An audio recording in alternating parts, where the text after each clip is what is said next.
अब धृतराष्ट्र वहाँ पूछे, संजय जी बता रहे हैं यहाँ का कला, यहाँ क्या क्या हो रहा है। अर्जुन रथ से धनुष फेंक करके और पिछला हिस्सा में बैठ गए हैं। अब आगे संजय कहते हैं, संजय बोले कि पूर्वोक्त प्रकार से करुणा करके व्याप्त आंसुओं से पूर्ण तथा व्याकुल नेत्र वाले शोक से युक्त उस अर्जुन के प्रति भगवान मधुसूदन ने यह वचन कहा। अब कृष्ण भगवान अर्जुन के लिए कहते हैं, हे अर्जुन, तुमको इस विषम स्थल में इस अज्ञान किस हेतु प्राप्त हुआ है? क्योंकि यह न तो श्रेष्ठ पुरुषों के आचरण किया गया है, न स्वर्ग को देने वाला है, न कीर्ति को करने वाला है। इसलिए अर्जुन, नपुंसकता को मत प्राप्त हो, यह तेरे योग्य नहीं है। हे परंतप, तुक्ष हृदय की दुर्बलता को त्याग कर युद्ध के लिए खड़ा हो जा। तब अर्जुन बोले कि हे मधुसूदन, मैं रणभूमि में भीष्म पितामह और द्रोणाचार्य के प्रति किस प्रकार बाणों से युद्ध करूंगा? क्योंकि हे अरिसूदन, वे दोनों ही पूजनीय हैं। इसलिए इन महानुभाव गुरुजनों को न मारकर इस लोक में भिक्षा का अन्न भी भोगना कल्याणकारक मैं नहीं समझता हूँ। क्योंकि गुरुजनों को मारकर भी इस लोक में रुधिर से सने व्यर्थ और काम रूप भोगों को ही तो मैं भोगूंगा। और हम लोग यह भी नहीं जानते कि हमारे लिए क्या करना श्रेष्ठ है। कोई भी अपना गुरु को मार सकता है, तो इसीलिए अर्जुन भी रो रहे हैं कि हम नहीं करेंगे ये पाप कर्म। कोई अपना पुरोहित को, पितामह को नहीं मारता है, इसलिए अर्जुन रो रहे हैं। लेकिन उन लोग किस समय मारना चाहिए, एक गीता में बताना है कि वैसे लोगों को भी उस समय मारना चाहिए जो कि पाप कर्म में लिप्त होता है, कामरूप।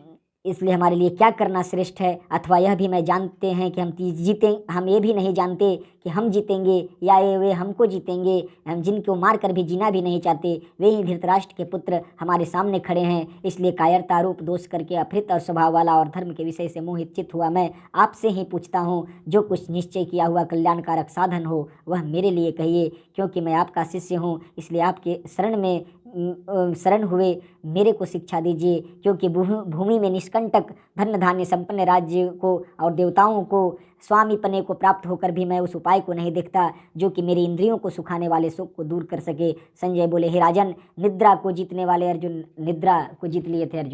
अर्जुन जो है सो 12 वर्ष तक सोए नहीं थे।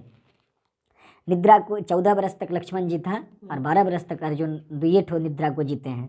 निद्रा को जीतने वाले अर्जुन अंतर्यामी श्री कृष्ण महाराज के प्रति इस प्रकार कहकर फिर श्री गोविंद भगवान से युद्ध नहीं करूंगा ऐसा स्पष्ट कहकर चुप हो गए।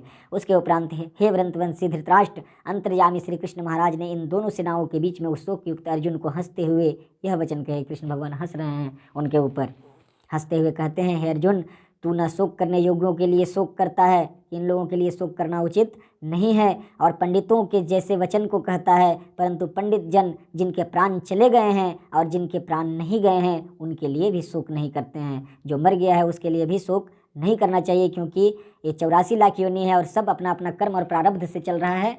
ये हम लोगों का बस में नहीं है रोकने का जन्म और मृत्यु। इसलिए न शोक कर जन्मने का खुशी मनाना चाहिए, न शोक करने का दुख मानना चाहिए। क्योंकि आत्मा नित्य है, इसलिए शोक करना अयुक्त है, मतलब निषिद्ध है। वास्तव में न तो ऐसा ही है कि मैं किसी काल में नहीं था, सही है, हम कभी नहीं थे, और अथवा तू नहीं था, अथवा ये राजा लोग नहीं थे, और ना ही ऐसा इससे आगे हम सब नहीं रहेंगे। हम लोग फिर तो ऐसा एक दिन आएगा कि हम लोग कोई भी नहीं रहेंगे, और पहले भी नहीं थे, बीच में ही तो हम लोगों का शरीर मिला है, इससे आगे हम सब नहीं रहेंगे। किंतु जैसे जीवात्मा की इस देह में कुमार, युवा और वृद्धावस्था होती है, वैसे ही अनिन्न शरीर की प्राप्ति होती है और विषय में धीर पुरुष मोहित नहीं होता है। अर्थात जैसे कुमार, युवा और जरावस्था रूप स्थूल शरीर का विकार अज्ञान से आत्मा में भासता है, वैसे ही एक शरीर से दूसरे शरीर को प्राप्त होना रूप सूक्ष्म शरीर का विकार भी अज्ञान से ही आत्मा में भासता है। इसलिए तत्व को जानने वाला तत्व ज्ञान चाहिए, शास्त्र ज्ञान नहीं। शास्त्र ज्ञान तत्व ज्ञान को समझने के लिए उपयुक्त नहीं होता है। तत्व ज्ञान होता है कि हम अपने से समझें कि हमको क्या करना चाहिए, ये तत्व ज्ञान है। अज्ञान से आत्मा में भासता है, वैसे ही शरीर को प्राप्त होना सूक्ष्म विकार इन हे कुंती पुत्र, सर्दी, गर्मी और दुख सुख देने वाले इंद्रिय विषय में संयुक्त तो क्षण भंगुर हैं, कुछ देर के लिए होते हैं, अनित्य हैं। इसलिए हे भरतवंशी अर्जुन, इनको तू सहन कर। क्योंकि हे पुरुषश्रेष्ठ, दुख सुख को समान समझने वाले जिस धीर पुरुष को इंद्रियों के विषय व्याकुल नहीं कर सकते, मोक्ष के लिए योग्य होता है। और हे अर्जुन, असत वस्तु का तो अस्तित्व ही नहीं है, जो सत्य का अभाव नहीं है। इस प्रकार इन दोनों का ही तत्वज्ञानी पुरुषों द्वारा देखा गया है। इस न्याय के अनुसार नाश रहित तो इसका जान के जिससे संपूर्ण जगत व्याप्त है, उसको जानो कि जिससे संपूर्ण जगत व्याप्त होकर चल रहा है, और बाकी जानने का चेष्टा मत करो, क्योंकि इस अविनाशी का विनाश करने में कोई भी सामर्थ्य नहीं है और नाश रहित अप्रमेय नित्य स्वरूप जीवात्मा के सब शरीर नाशवान कहे गए हैं। बाकी सब कुछ आए हैं और चले गए हैं। इसलिए हे भरतवंशी अर्जुन, तो युद्ध कर। जो इस आत्मा को मारने वाला समझता है तथा इसको मरा मानता है, वे दोनों ही नहीं जानते, क्योंकि न आत्मा न मारता है और न मारा जाता है। यह आत्मा किसी काल में न जन्मता है और न मरता है, अथवा न यह आत्मा हो करके फिर होने वाला है, क्योंकि यह अजन्मा नित्य शाश्वत और पुरातन है। शरीर के नाश होने पर भी यह नाश नहीं होता। यही पृथापुत्र आत्मा के बारे में अब समझा रहे हैं कि हे पृथापुत्र अर्जुन, जो पुरुष इस आत्मा को नाश रहित नित्य अजन्मा और अव्यय जानता है, वह पुरुष कैसे किसी को मरवाता है और कैसे किसी को मारता है। और यदि तू कहे कि मैं तो शरीरों को वियोग का शोक करता हूँ, तो यह भी उचित नहीं है। अगर कह रहे हैं ठीक है, मान लिए कि आत्मा नहीं मरता है, शरीर तो मरता है, इसके लिए अगर तुम शोक करता है तो ये भी उचित नहीं है। क्योंकि जैसे मनुष्य पुराने वस्त्रों को त्याग कर दूसरे नए वस्त्र को ग्रहण करता है, वैसे ही जीव आत्मा पुराने शरीर को त्याग कर उसने दूसरे नए शरीर को प्राप्त होता है। हे अर्जुन, इस आत्मा को शस्त्र आदि नहीं काट सकते हैं और इनको आग नहीं जला सकती है, इसको जल गीला नहीं कर सकते हैं, इसको वायु नहीं सुखा सकता है, क्योंकि आत्मा अच्छेद है, यह आत्मा अदाह है, यह अलेध्य है, यह अशोध्य है और यह आत्मा निसंदेह नित्य सर्वव्यापक अचल स्थिर रहने वाला और सनातन है। यह आत्मा अव्यक्त अर्थात इंद्रियों की अविषय और यह आत्मा चैतन्य है अर्थात मन को अविषय और आत्मा विकार रहित अर्थात न बदलने वाला कहा गया है। इसे हे अर्जुन, इस आत्मा को ऐसा जानकर तू शोक करने योग्य नहीं है, अर्थात तुझे शोक करना उचित नहीं है। यदि इसको सदा जन्मने तथा सदा मरने वाले माने तो भी हे अर्जुन इस प्रकार शोक करने के योग्य नहीं है, क्योंकि ऐसा होने से जन्मने वाले की निश्चित मृत्यु और मरने वाला का निश्चित जन्म होना सिद्ध है। इससे भी तू इस बिना उपाय वाले विषय में शोक करने का योग्य नहीं है। बोल रहे हैं कि जन्मने के बाद मृत्यु भी निश्चित है और जन्म लेने के बाद जैसे मृत्यु निश्चित है वैसे मृत्यु के बाद जन्म भी निश्चित है। कोई योनि में हो लेकिन होगा, करने योग्य है। यह भीष्म आदिकों के शरीर मायामय होने के नित्य है, इसके शरीर के लिए भी शोक करना उचित नहीं है। क्योंकि हे अर्जुन, संपूर्ण प्राणी जन्म से पहले बिना शरीर वाले और मरने के बाद भी बिना शरीर वाले ही हैं, केवल बीच में ही शरीर वाले प्रतीत होते हैं। फिर इस विषय में क्या चिंता है। हे अर्जुन, यह आत्मतत्व बड़ा गहन है, इसलिए कोई महापुरुष भी इस आत्मा के आश्चर्य को जो देखता है और वैसे ही दूसरा कोई महापुरुष ही आश्चर्य जो उस तत्व को कहता है और दूसरा कोई ही इस आत्मा को आश्चर्य जो सुनता है और कोई सुनकर भी इस आत्मा को नहीं जानता। हे अर्जुन, यह आत्मा सब शरीर में सदा ही अवध्य है, मतलब हर एक जीव में अवध्य है। इसलिए संपूर्ण भूत प्राणियों के लिए तू सुख करने योग्य नहीं है और अपने धर्म को देखकर भी तू भय करने का योग्य नहीं है, क्योंकि धर्मयुक्त युद्ध से बढ़कर दूसरा कोई कल्याणकारक कर्तव्य क्षत्रिय के लिए तो नहीं है। हे पार्थ, मतलब धर्म के लिए युद्ध, कहीं अधर्म हो रहा है तो उसको विनाश करने के लिए अगर कोई युद्ध क्षत्रिय करता है तो सबसे बड़ा उसका कल्याणकारक क्षत्रिय धर्म में है, इसलिए तुमको युद्ध करना चाहिए। हे पार्थ, अपने आप प्राप्त हुए और खुले हुए स्वर्ग के द्वार रूप इस प्रकार युद्ध को भाग्यवान क्षत्रिय लोग ही पाते हैं। और यदि तू इस धर्मयुक्त संग्राम को नहीं करेगा तो स्वधर्म को खोकर पाप को प्राप्त होगा और सब लोग तेरी बहुत काल तक रहने वाली अपकीर्ति का कथन करेंगे और वह अपकीर्ति माननीय पुरुष के लिए मरण से भी अधिक बुरी होती है। और जिनके तू बहुत माननीय होकर भी तुच्छता का प्राप्त होगा, वे महारथी लोग तुझे भय के कारण युद्ध में उपराम मन भागा हुआ मानेंगे कि डर से भाग गया। और तेरे वैरी लोग तेरे सामर्थ्य की निंदा करते हुए बहुत से न कहने योग्य वचनों को कहेंगे। और फिर इसमें अधिक दुख क्या होगा, इससे युद्ध करना तेरे लिए सब प्रकार से अच्छा है, क्योंकि यह तो मारकर स्वर्ग को प्राप्त होगा अथवा जीत कर पृथ्वी को भोगेगा। इससे है जो युद्ध के लिए निश्चय वाला होकर खड़ा हो। यदि तुझे स्वर्ग तथा राज्य की इच्छा न हो तो भी सुख दुख लाभ हानि और जय पराजय को समान समझकर उसके उपरांत युद्ध के लिए तैयार हो। इस प्रकार युद्ध करने से तू पाप को प्राप्त नहीं होगा। हे पार्थ, यह बुद्धि तेरे लिए ज्ञान योग के विषय में कही गई है। ये ज्ञान योग हम लोग पढ़ रहे हैं कि ज्ञान, हम लोग इससे ज्ञान प्राप्त कर रहे हैं, इसलिए इसे ज्ञान प्राप्त योग बोला गया है। इसमें बहुत तरह के योग है, सब बारी बारी से बता जाएंगे। पहले ज्ञान योग है विषय में कही गई है। इसी प्रकार निष्काम कर्म योग के विषय में सुन। अब इतना ज्ञान योग हो गया, अब निष्काम कर्म योग के बारे में कहते हैं कि निष्काम कर्म योग क्या है, विषय में सुन। जिस बुद्धि से युक्त हुआ तो कर्मों के बंधन को अच्छी तरह से नाश करेगा। मतलब हम कर्म कर रहे हैं लेकिन हमको फल का चिंता बिल्कुल नहीं है, ये हुआ निष्काम कर्म योग। निष्काम कर्म योग का मतलब है कि मेरा कर्म करना मेरा है, फल देने वाले आप हो। आपको अच्छा लगता है दो, नहीं अच्छा लगता है मत दो, हम कर्म करते रहेंगे, आपके लिए ही हैं। उस बंधन से निकल जाना है और इस निष्काम कर्मयोग के द्वारा आरंभता अर्थात बीज का नाश नहीं है, उल्टा फल रूप दोष भी नहीं होता है। इसलिए निष्काम कर्मयोग रूप धर्म को थोड़ा भी साधन जन्म मृत्यु रूप मान भय से उद्धार कर देता है। हे अर्जुन, इस कल्याण मार्ग में निश्चयात्मक बुद्धि एक ही है और अज्ञानी सकामी पुरुषों की बुद्धि आदि भेदों वाली अनंत होती है। हे अर्जुन, जो सकामी पुरुष केवल फल श्रुति की प्रीति रखने वाले स्वर्ग को हे परमश्रेष्ठ मानने वाले, इससे बढ़कर और कुछ नहीं है, ऐसा कहने वाले हैं, वे अविवेकी जन। जो राज्य और सुख को ही यहाँ पर सब कुछ कहता है वो अविवेक जन है, उसको ज्ञान नहीं है, इसलिए वो ऐसा कहता है कि उसको तो दुख हो रहा है, वो भगवान का भक्ति कर रहा है लेकिन दुख हो रहा है। सब कोई कहता है ना कि अक्सर लोग को होता है, जो भगवान का भक्ति करता है उसी को दुख होता है। क्या है कि वो दुख में रहे और भगवान को भजते रहे, जिससे उसका उत्तम लोक की प्राप्ति हो और फिर जन्मना मरना नहीं पड़े। उसको दुनिया छोड़ देता है, सब कोई उसको एक दरकिनार कर देता है, तब उसको भगवान अपनाते हैं। जन रूप कर्म को फल देने बुद्धि नहीं होती है अर्जुन, सब इस प्रकार दिखाऊ कर्म विवेक जन जन्म रूप कर्म फल देने वाली तथा भोगता ऐश्वर्य प्राप्ति के लिए बहुत सी क्रियाओं को विस्तार वाली इस प्रकार की दिखाऊ शोभायुक्त वाणी को कहते हैं। इस वाणी द्वारा हरे हुए चित्त वाले तथा भोग से ऐश्वर्य युक्त आसक्ति वाले उन पुरुषों के अंतःकरण में निश्चयात्मक बुद्धि नहीं होती है। हे अर्जुन, सब वेद तीन गुणों के कार्य रूप संसार में विषय करने वाले अर्थात प्रकाश करने वाले, इसलिए तू असंसारी अर्थात निष्कामी और सुख दुखादि द्वंद्वों से रहित नित्य वस्तु में यथा योग क्षेम को न चाहने वाला आत्मपरायण हो कि मनुष्य का सब ओर से परिपूर्ण जलाशय के प्राप्त होने पर छोटे जलाशय का जितना प्रयोजन नहीं रहता। अगर हम कुआं खुड़वा दिए हैं, मोटर लगवा दिए हैं, तो फिर चापाकल तो नहीं खुड़वाएंगे। तो उसी तरह अगर हमको ज्ञान प्राप्त हो गया है तो फिर हमको कोई चीज़ में मन नहीं लगेगा, हम श्री कृष्ण भजते रहेंगे।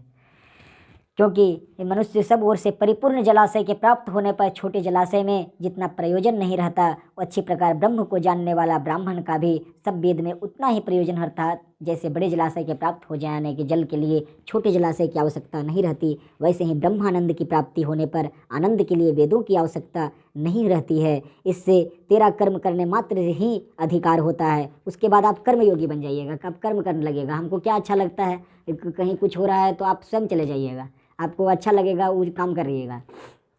उसके बाद कर्मयोगी स्टार्ट हो जाता है ब्रह्मानंद की प्राप्ति होने के बाद। प्राप्ति होने पर आनंद के लिए वेदों की आवश्यकता नहीं रहती, इससे तेरा कर्म करने मात्र से ही अधिकार होता है, फल में कभी नहीं। और तू कर्मों की फल की वासना वाला भी मत हो तथा तेरी कर्म न करने में भी प्रीति न हुए। हे धनंजय, आसक्ति को त्याग करता सिद्धि और असमान बुद्धि वाला होकर योग में स्थित हुआ कर्मों को कर, यह समत्त भाव ही योग नाम से कहा जाता है। इस समत्त रूप में बुद्धि योग से सकाम कर्म अत्यंत तुच्छ है। इसलिए हे धनंजय, समत्त बुद्धि योग के आश्चर्य ग्रहण कर, क्योंकि आश्रय ग्रहण कर, क्योंकि फल की वासना वाले अत्यंत दीन है। फल के आसना करने वाला अत्यंत दुर्बुद्धि है, उसको कुछ पता नहीं है, वो फल का प्राप्ति के लिए वो दिन रात कर रहा है कि हमको फल प्राप्त हो। ऐसा नहीं मांगना चाहिए ईश्वर से, केवल कर्म करना चाहिए और फल उसका निश्चित है। हम जैसा कर्म करेंगे उसका निश्चित फल मिलेगा ही मिलेगा, इसमें कोई संशय नहीं है, कोई उसमें दो राय नहीं है। वासना वाले अत्यंत दीन है। समत्त बुद्धि युक्त पुरुष पुण्य पाप दोनों को इस लोक में ही त्याग देता है, और पुण्य और पाप तो यहीं आदमी छोड़ के चला जाता है, कुछ नहीं रहता है उसके साथ, अर्थात उनमें लिपायमान नहीं होता है, आत्मा लिपायमान कभी नहीं होता है। इसके समत्त बुद्धि योग जो निष्काम कर्म करता है, जो कर्म फल करता है, वो पाप करते हुए भी पाप नहीं करता है, उसका कोई पाप वहाँ पर वर्णित नहीं होता है। जैसे एक चोर आपके घर चोरी करने घुसा हुआ है, किसी स्त्री को सता रहा है, उसका कुछ गलत कर रहा है, तो उस समय आपको उसका मारना धर्म बनता है, उस समय पाप नहीं लगता है। लेकिन आप अगर किसी साधु को, स्वजन को, किसी से कोई मतलब नहीं, उसको मारते हैं, तब वहाँ पाप लगता है। यही पाप और धर्म यहाँ पर समझाया जाता है, उसमें लिपायमान नहीं होता है। समत्त बुद्धि योग के लिए चेष्टा कर, यह समत्त बुद्धि रूपी योग ही कर्मों में चतुरता अर्थात कर्म बंधन से छूटने का उपाय है। क्योंकि बुद्धि योग से युक्त ज्ञानी जन कर्मों से उत्पन्न होने वाले फल को त्याग कर जन रूप से बंधन से छूटे हुए निर्दोष अर्थात अमृतमय परम पद को प्राप्त हो जाते हैं। हे अर्जुन, जिस काल में तेरी बुद्धि मोह रूप दलदल बिल्कुल तर जाएगी, मोह जो है सो दलदल है, मोह हम लोगों को नहीं करना चाहिए, मोह दलदल है, और इसमें निकलने का उपाय करना चाहिए कि मोह से कैसे निकले, कि हम अपना वासना से कैसे निकलें। बिल्कुल तर जाएगी तब तो सुनने योग्य और सुने हुए वैराग्य को प्राप्त हो जाएगा। वो वैराग्य हो जाता है आदमी, उसको फिर किसी से कोई प्रयोजन नहीं होता है। जब तेरी अनेक प्रकार के सिद्धांतों को सुनने से विचलित हुई बुद्धि परमात्मा को स्वरूप में अचल और स्थित ठहर जाएगी, तब तू समत्त रूप योग को प्राप्त हो जाएगा, तब तुम मेरा संपूर्ण रूप को आसानी से प्राप्त हो जाएगा। इस प्रकार वो स्वयं फिर भगवान बन जाता है, उसको फिर मानव नहीं रह जाता है। इस प्रकार भगवान के वचनों को सुनकर अर्जुन ने कहा, हे केशव, समाधि में स्थित स्थिर बुद्धि वाले पुरुष के क्या लक्षण है? लक्षण क्या है भाई? कैसे पता चले कि वो निष्काम कर्म योगी है? तो आप पूछते हैं तो स्थिर बुद्धि वाले पुरुष कैसे बोलता है, कैसे बैठता है, कैसे चलता है, उसके उपरांत श्री कृष्ण महाराज कहते हैं, हम बता रहे हैं कि कैसे वो क्या करता है। हे अर्जुन, जिस काल में यह पुरुष मन में स्थित संपूर्ण कामनाओं को त्याग देता है, संपूर्ण कामना कि जो हैं आप जैसे रखिएगा हम रहेंगे, हमारा कर्म है, फल हमारा कमाना जाना कर्म है, हम कमाने जाएंगे, आप देंगे कि नहीं देंगे वो आपका जिम्मा है।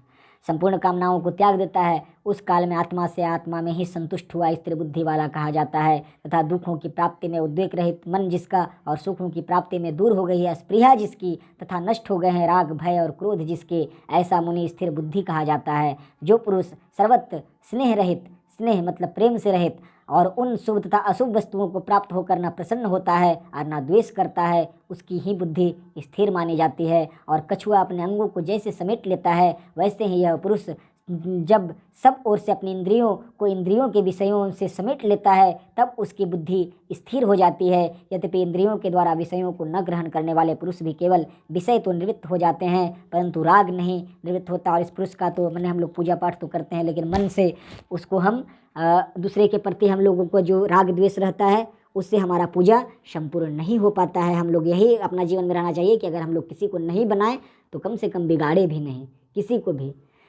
निवृत्त होते पुरुष को राग ही परमात्मा के साक्षात करके निवृत्त हो जाता है। अर्जुन, जिसके यत्न करते हुए बुद्धिमान पुरुष को मन के प्रमथन स्वभाव वाले इंद्रियों को बलात् हर लेती है, इसलिए मनुष्य को चाहिए कि उन संपूर्ण इंद्रियों को वश में करके समाहित चित्त हुआ मेरे परायण मतलब कृष्ण के परायण स्थित होवे, क्योंकि जिस पुरुष की इंद्रियां वश में होती है उसकी ही बुद्धि स्थिर होती है। हे अर्जुन, मन सहित इंद्रियों को वश में करके मेरे परायण न होने से मन द्वारा विषयों को चिंतन होता है। फिर भगवान का नहीं कर रहे हैं ध्यान, तो फिर चिंता करिएगा अपना घर का। विषयों को चिंतन होता है और विषयों को चिंतन करने वाले पुरुष की उन विषयों में आसक्ति हो जाती है, तब आपको लगने लगेगा कि अरे चिंता होगा, अब उसको कैसे करें। और आसक्ति से उन विषयों की कामना उत्पन्न होती है, फिर आपको उसका कामना उत्पन्न होगा, और कामना में विघ्न पड़ने से अब जब काम खराब हो जाएगा तो फिर क्रोध उत्पन्न हो जाता है। फिर क्रोध उत्पन्न हो जाता है, क्रोध से अविवेक अर्थात मूढ़ भाव मतलब मूर्खता उत्पन्न होता है, और अविवेक से स्मरण शक्ति भ्रमित हो जाती है, फिर सोचने समझने का शक्ति खत्म हो जाता है जैसे ही गुस्सा चढ़ता है। और स्मृति के भ्रमित हो जाने से बुद्धि अर्थात ज्ञान शक्ति का नाश हो जाता है, और बुद्धि के नाश होने से पुरुष श्रेय साधन से गिर जाता है। परंतु स्वाधीन अंतःकरण पुरुष द्वारा राग द्वेष से रहित अपने वश में की हुई इंद्रियों द्वारा विषयों को भोगता हुआ अंतःकरण में प्रसन्नता अर्थात स्वच्छता को प्राप्त होता है। उस निर्मलता में होने पर उसके संपूर्ण दुखों का अभाव हो जाता है। जो कर्म जो सही करता है उसमें दुख का अभाव हो जाता है, वो दुखी कभी होगा ही नहीं। तुम कोई चला जाए, कोई कुछ हो जाए, उसको दुख नहीं होगा। इसलिए भुगतान प्रसन्नता स्वास्थ्य निर्मता के होने संपूर्ण दुखों का अभाव हो जाता है। प्रसन्न चित्त पुरुष बुद्धि शीघ्र ही अच्छे प्रकार से स्थिर हो जाती है। अर्जुन, साधन रहित पुरुष अंतःकरण मतलब मन होता है, अंतःकरण में है मेरा मन, उसको हम अंतःकरण कहते हैं। अंतःकरण में श्रेष्ठ बुद्धि, और मन से ही सोचिए, श्रेष्ठ बुद्धि नहीं होती उस अयुक्त के अंतःकरण में आस्तिक भाव भी नहीं होता, और बिना आस्तिक भाव वाले पुरुष को शांति भी नहीं होती। जो भगवान में प्रार्थना ही करता है, जिसको धर्म में रुचि नहीं है, उसको शांति कभी नहीं होता है। फिर शांति रहित पुरुष को सुख कैसे हो सकता है? धन तो बहुत आदमी कमा ले, लेकिन सुख कैसे प्राप्त कर सकता है? क्योंकि जल की वायु नाव को जैसे हर लेती है, वैसे ही विषयों में विचरती हुई इंद्रियों के बीच में जिस इंद्रिय के साथ मन रहता है, एक ही इंद्रिय उस अयुक्त पुरुष की बुद्धि को हरण कर लेती है। इससे हे महाभाव, जिस पुरुष की इंद्रियां सब प्रकार इंद्रियों विषयों के वश में की हुई है, उसकी बुद्धि स्थिर होती है। और हे अर्जुन, संपूर्ण भूत प्राणी के मतलब 84 लाख योनि जितना भी आत्मा है लिए हैं, जो रात्रि है उस नित्य शुद्ध बोध स्वरूप परमानंद कि मैं भगवत को प्राप्त हुआ। परमानंद कृष्ण को ही कहा गया है। आनंद से आगे जो परमानंद है, और वही हम लोग आनंद में परमानंद को भूल जाते हैं, जो उनको पसंद नहीं है। उनको पसंद नहीं है कि हमको भूलो, तुम्हारे लिए सब चीज़ दिए हैं, तुम सब करो, तो हम कुछ नहीं लगा रहे हैं, लेकिन हमको मत भूलो। हम लोग के अगर किसी से दोस्ती करते हैं या किसी से रिश्ता करते हैं तो क्या कहते हैं कि आप अपना घर में डेली हम लोग खा पी रहे हैं, हम लोग खाइए पीजिए जैसे रहना है, लेकिन कुछ अच्छा काम करने लगे तो हमको खोजिए। शादी है, विवाह है, मरनी है, जीनी है, छट्टी है, छिला है, तो सुख दुख में हमको खोजिए। उसी तरह भगवान कृष्ण का कामना रहता है कि मेरा भक्त कभी हमको भूल नहीं सकता है, कम से कम एक बार भी तो दिन भर में नाम ले ले, उतने में वो संतुष्ट है और उनको कुछ नहीं चाहिए। और वही हम लोग आनंद में भगवान को भूल जाते हैं। कहीं रेस्टोरेंट गए, कहीं खाने लगे तो हम भगवान को भूल गए, अपना मस्ती किए और चलाए, लेकिन एक बार भी जय श्री कृष्ण नहीं बोले। इसलिए हर एक स्थान पर कहीं भी जाइए घूमने चलने, तो एक बार बोलने में क्या दिक्कत है? भगवान का नाम वहीं से ले लीजिए और अपना जो काम है शुरू कीजिए। इस पुरुष की बुद्धि क्योंकि जो संपूर्ण कामनाओं को त्याग कर ममता रहित और अहंकार रहित स्प्रिया रहित वह व्रतता है, वह शांति को प्राप्त होता है। हे अर्जुन, इस यह ब्रह्म प्राप्ति को पुरुष की स्थित है और वही ब्रह्म को प्राप्ति हो जाता है। ब्रह्म मतलब पर ब्रह्म होता है, जो ब्रह्मा से भी आगे हैं, उनको प्राप्त हो जाता है। यह ब्रह्म को प्राप्त हुए पुरुष की स्थिति है। इसको प्राप्त होकर योगी कभी मोहित नहीं होता है और अंतः काल में भी इस निष्ठा में स्थित होकर ब्रह्मानंद को प्राप्त हो जाता है। उसके सामने सोना का ढेर भी लगा दीजिएगा तो और उसको चोरी करने का पूरा मौका दीजिएगा, लेकिन वो आपका सामान उठा के इधर से उधर नहीं कर सकता है। जो गीता का सुन लिया हो, पाठ कर लिया हो और अपना मन में बसा लिया हो। सुनना तो बहुत लोग सुनते हैं, लेकिन जो अपना मन में इनको समझ गया हो। इति भगवद रूपी उपनिषद ब्रह्म विद्या योग शास्त्र विषय से अर्जुन संवाद सांख्य योग नाम 2 अध्याय। श्री कृष्णचंद्र महाराज की